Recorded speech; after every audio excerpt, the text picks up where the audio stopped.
Hello everyone, welcome back to my channel CA Deepti Tankala. So income tax return season అయితే నడుస్తుంది. ఆ విషయం మనందరికీ తెలిసిందే. సో ఈ రోజు నేను మీ ముందుకి 3 ట్యాక్స్ సేవింగ్ టిప్స్తో వచ్చాను.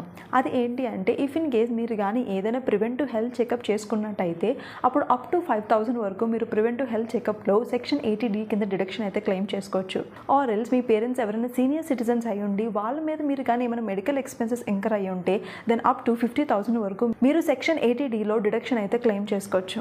టిప్ నెంబర్ 2, మనకి చాలా సోర్సెస్ ఆఫ్ ఇన్కమ్ ఉంటాయి, కానీ మినిమల్ సోర్సెస్ ఆఫ్ ఇన్కమ్ అనేది మనం కొన్నిసార్లు స్కిప్ చేస్తూ ఉంటాం. Like interest on your savings account.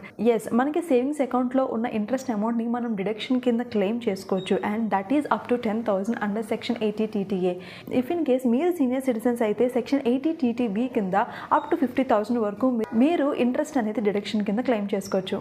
And the last one వచ్చేటప్పటికి, మీరు మీ చిల్డ్రన్కి ఏమైనా ట్యూషన్ ఫీ కానీ కాలేజ్ ఫీ కానీ పే చేసినట్టయితే అప్పుడు మీరు సెక్షన్ 80C కింద అప్ టు 1,50,000